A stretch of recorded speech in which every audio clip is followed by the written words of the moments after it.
بسم اللہ الرحمن الرحیم۔ یہ ایک شبہ ہمارے معاشرے میں چل رہا ہے کہ قرآن کی تلاوت کا کوئی فائدہ نہیں ہے۔ ہم دیکھتے ہیں کہ آیا یہ بات اپنے اندر کتنا وزن رکھتی ہے۔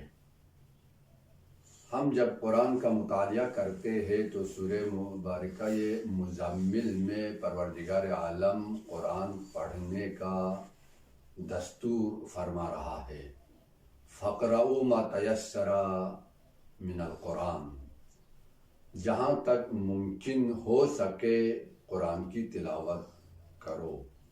یعنی یہ ایک عمومی دستور ہے قرآن کی تلاوت کرنے کا اور قرآن پڑھنے کا۔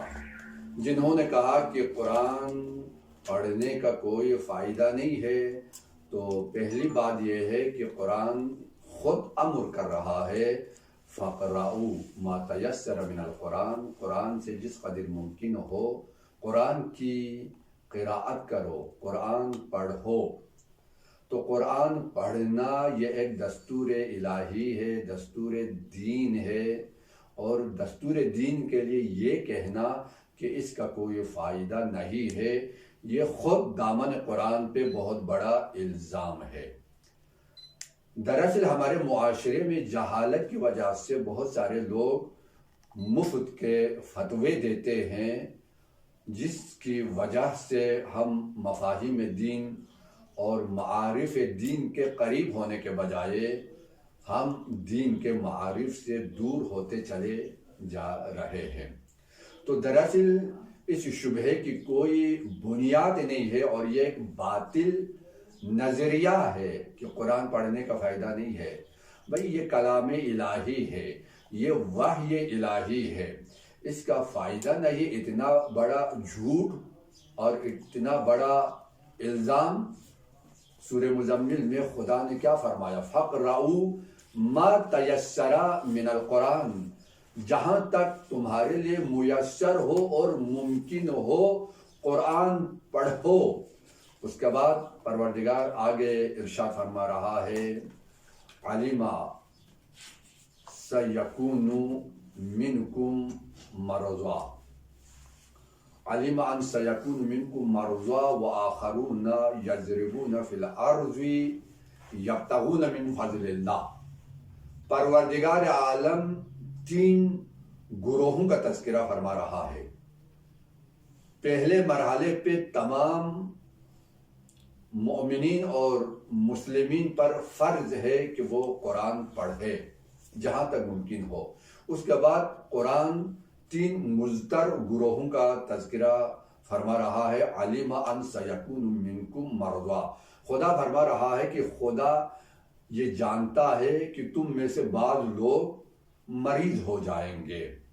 تو یہاں پر عَلِمَ خدا کے جاننے سے متعلق یہ معنی نہیں ہے کہ پہلے خدا معاذ اللہ جاہل تھا، اب خدا کے پاس علم آیا، نہیں، ایسا نہیں ہے، بلکہ ہمیں اعتماد دلانے کے لیے، ہمیں اس شے کی اہمیت سے باخبر کرنے کے لیے پروردگار عالم ان کلمات کا استعمال کرتا ہے، اور بعض جگہ پر علمہ وہی یقین کے معنی میں ہے کہ یقیناً خدا یہ جانتا ہے کہ تم میں سے بعض لوگ مریض بن جائیں گے۔ تو مریض انسان بن جائے تو معاشرے میں مریض لذت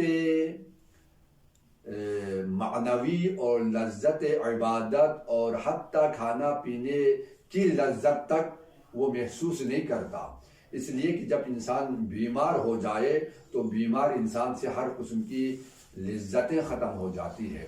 لیکن پروردگار عالم یہاں پر اس گروہ کا تذکرہ کیا کہ تم بیمار ہو جائے تو بیماری کے عالم میں انسان کھانے سے منہ پھیر لیتا ہے، انسان دنیاوی دوسرے امور سے ہاتھ اٹھا لیتا ہے، اس لیے کہ مریض کو فقط اور فقط اپنی سلامتی کی فکر ہوتی ہے اور اس مرض سے کیسے چھٹکارا ملے اس سے یہ فکر ہوتی ہے، تو پروردگار عالم ارشاد فرما رہا ہے اگر مریض ہو جائے تو اس حالت میں بھی سب کچھ چھوڑ دے لیکن قرآن کو نہ چھوڑے۔ اسی وجہ سے مولا امام صادق علیہ السلام فرماتے ہیں کہ جب کوئی مریض ہو جائے تو مریض کے پاس تم بلند آواز میں قرآن کی تلاوت کرو تو اسے شفا مل جائے گی۔ تو دراصل مریضی کے عالم میں خدا فرما رہا ہے، یہ امر فرما رہا ہے کہ قرآن کی جس قدر تم تلاوت کر سکتے ہو اسی قدر قرآن کی تلاوت کرو۔ تو یہاں سے کیا پتا چلا؟ مریض بھی ہو تو قرآن کی تلاوت سے چھٹکارا حاصل نہیں ہے، قرآن کی تلاوت کرنا ضروری ہے۔ وَآخَرُونَ يَضْرِبُونَ فِي الْأَرْضِ يَبْتَغُونَ مِنْ فَضْلِ اللَّهِ۔ اس کے بعد دوسرے گروہ کا خدا تذکرہ فرما رہا ہے۔ دوسرا گروہ وہ لوگ جو اپنے گھروں سے باہر ہے، جو مسافرت پر ہے، جو مختلف جگہوں پر جاتے ہیں، سفر پہ جاتے ہیں، تو المسافر کالمجنون، مسافر دیوانے کی طرح ہے۔ مسافر کو منزل تک پہنچنے کی جلدی ہوتی ہے۔ مسافر یا البتہ یہ مختلف سفر کے اہداف ہے، لیکن جو بھی مسافر کا ہدف ہو، مسافر کے پاس حوصلہ نہیں ہوتا۔ جس طرح مریض کے پاس حوصلہ نہیں ہوتا اسی طرح مسافر کے پاس بھی زیادہ حوصلہ نہیں ہوتا، لیکن یہ دستور خدا دے رہا ہے کہ تم حالت سفر میں بھی ہو تو اس حالت میں بھی قرآن کو نہ چھوڑو، قرآن کی تلاوت کرو۔ قرآن کی تلاوت کرنا اس قدر اہمیت کا حامل یہ عمل ہے کہ ہر حال میں قرآن کو نہ چھوڑے۔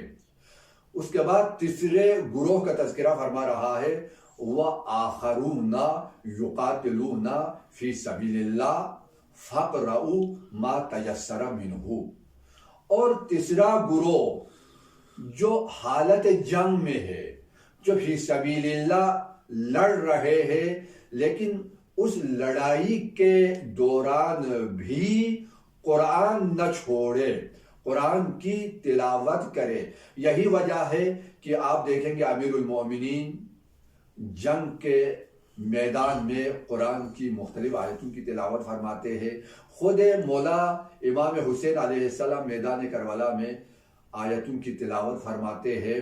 حالت جنگ میں قرآن سے متمسک رہو۔ تو یہاں پر دیکھو 3 مضطر گروہوں کا تذکرہ کیا۔ پہلا گروہ مریضوں کا ہے، بے حوصلہ، ان کے پاس صبر نہیں ہے، بہت بے حوصلہ گروہ، لیکن قرآن کہہ رہا ہے قرآن پڑھو۔ اور دوسرا گروہ یہ مسافرین اور تجارت کے لیے جانے والوں کا ہے، لیکن قرآن کہہ رہا ہے کہ اس حالت میں بھی سفر کرتے ہوئے بھی قرآن کی تلاوت کرو۔ اور تیسرا گروہ میدان جنگ میں گمسان کی لڑائی میں دشمنوں سے لڑنے والا گروہ ہے، لیکن قرآن کہہ رہا ہے فَقْرَؤُوا مَا تَيَسَّرَ مِنْهُ۔ جہاں تک قرآن سے پڑھنے کا امکان ہو قرآن پڑھو۔ تو یہاں پر پروردگار عالم نے 2 مرتبہ قرآن پڑھنے کا اور قرآن کی قرات کا، قرآن کی تلاوت کا امر دیا اور دستور دیا۔ یہاں سے پتا چلا کہ قرآن پڑھنا یہ دستور الہی ہے، اور جہاں حکم الہی آ جائے وہ ثواب سے خالی نہیں ہے، جہاں حکم الہی آ جائے وہ اجر سے خالی نہیں ہے، جہاں حکم الہی آ جائے وہ فلسفہ بندگی سے خالی نہیں ہے۔ تو یہاں پر پتہ یہ چلا کہ ہر حال میں قرآن سے ہمیں متمسک رہنا چاہیے، قرآن کی تلاوت کرنے کی ضرورت ہے، اور خصوصاً ماہ رمضان جو قرآن کی بہار ہے اس میں قرآن ہمیں پڑھنے کی ضرورت ہے۔ اسی وجہ سے فرمایا جو بندہ ماہ رمضان میں قرآن کی ایک آیت کی تلاوت کرے گا تو مکمل ختم قرآن کا اسے پروردگار ثواب عطا فرماتا ہے۔ تو دعا کرتا ہوں پروردگار ہمیں قرآن سے متصل رہنے کی توفیق عطا فرما اور قرآن کی تلاوت کی توفیق عطا فرما۔ والسلام علیکم۔